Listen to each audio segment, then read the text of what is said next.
ॐ नमो भगवते वासुदेवाय। अथ द्वितीयोऽध्यायः। श्रीशुक उवाच। इति भागवतः पृष्टः क्षत्रावार्तां प्रियाश्रयां प्रतिवक्तुं न चोत्सेह औत्कण्ठ्यात् स्मारितेश्वरः।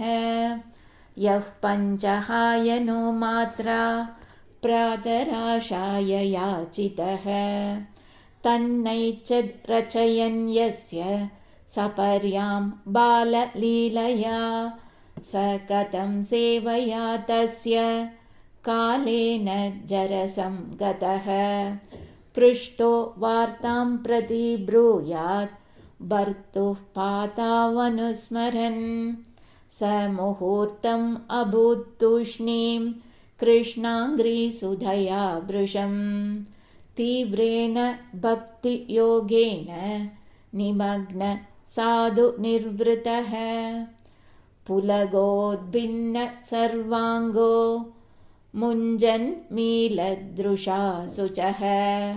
पूर्णार्तो लक्षितस्तेन स्नेह प्रसरसम्प्लुतः शनगैर्भगवल्लोकान् नृलोकं पुनरागतः। विमृज्य नेत्रे विदुरं प्रत्याहोद्धव उत्स्मयन्। उद्धव उवाच। कृष्णद्युमनि निम्लोचे गीर्णेषु अजगरेणः किं नु नः कुशलं ब्रूयां गदश्रीषु गृहेष्वहं।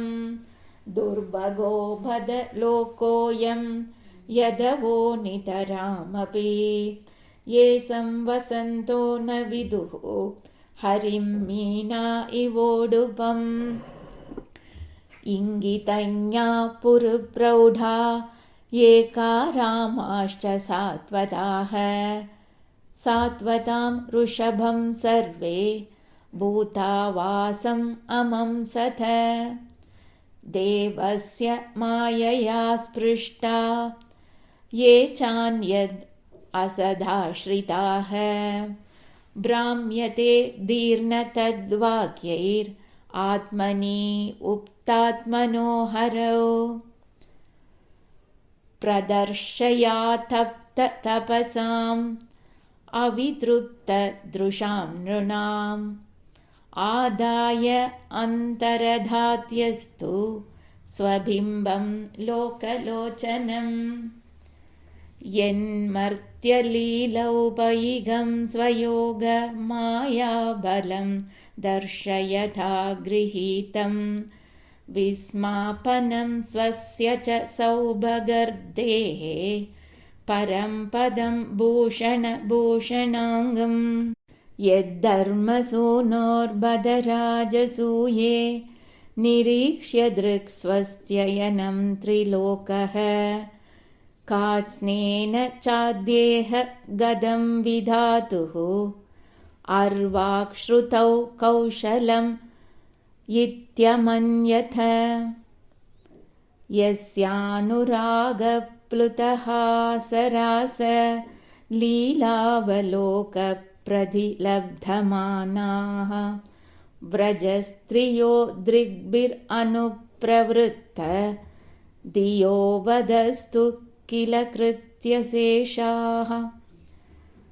स्वशान्तरूपेषु इतरैस्वरूपैरभ्यर्ध्यमानेषु अनुकम्पितात्मा परावरेशो महदंशयुक्तो ह्यजोऽभिजातो भगवान् यथाग्निः। मां खेदयत्येतदजस्य जन्म विडम्बनं यद्वसुधेवगेहे। व्रजे च वासो अरिभयादिवस्वयं पुरात्यवासीत् यथनन्दवीर्यः। दुनोति चेतः स्मरतो ममैतद् यदाह पादाौ अभिवन्द्य पित्रोः ताताम्बकं साधुरुशङ्कितानां प्रसीदतं नो कृतनिष्कृतीनां को वा अमुष्याङ्घ्रिसरोजरेणुं विस्मर्तुमीशीतपुमान् विजिघ्रन् यो विस्फुरद्भ्रूविटपेन भूमेर्भारं कृतानेन तिरश्चकार दृष्ट्वा भवद्भिर्ननुराजसूये चैद्यस्य कृष्णं द्विषतोऽभिसिद्धिः यां योगिनः संस्पृहयन्ति सम्यग् योगेन कस्तद्विरहं सहेत तथैव चान्ये नरलोकवीरा य आहवे कृष्णमुखारविन्दम् नेत्रैः पिबन्धो नयनाभिरामं पार्थास्त्रभूता पदमापुरस्य स्वयं तु असाम्य अतिशयस्त्रयधीशः स्वराज्यलक्ष्म्याब्धः समस्तकामः बलिं हरद्भिश्चिरलोकपालैः किरीटकोट्येडितपादपीठः तत्तस्य कैङ्कर्यमलं वृधानो विक्लापयत्तङ्गयदुग्रसेनं तिष्ठन्निषन्नं परमेष्टिधिष्णे न्यबोधयद्देवनिधारयेति अहो भगीयं स्तनकालकूटं जिगांसयापाययत् अभ्यसाध्वी लेभे गदं दात्री उचितां ततोऽन्यं कं वा दयालुं शरणं व्रजेम मन्ये सुरान् भागवतान् त्रयधीशे संरम्भमार्गाभिनिविष्टचित्तान् ये संयुगे अचक्षदत्ताक्ष्यपुत्रम् अंसे सुनाभायुधम् आपतन्तं वसुदेवस्य देवक्यां जातो भोजेन्द्रबन्धने चिकीर्षुर्भगवानस्याः अजेनाभियाचितः ततो नन्दव्रजं मितः पित्रा कंसाद्विभिप्यधा एकादशः समास्तत्र गूढार्ची सबलो वसत् परीतो वत्सभैर्वत्सान् चारयन् व्यहरत् विभुः यमुनोपवने कूजत् द्विजः सङ्कुलिताङ्घ्रिभे कौमारीं दर्शयन् चेष्टां प्रेक्षणीयां व्रजौकसां रुधन् इव हसन्मुग्ध बालसिंहावलोकनः स एव गोधनं लक्ष्म्यानिकेतं सितगोवृषं चारयन् अनुगान् गोपान् रणद्वेणुररिरमत्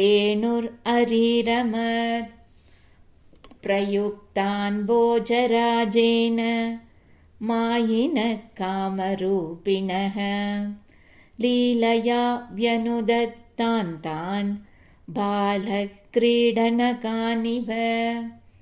विपन्नान् विषपाणेन निगृह्य भुजगाधिपम्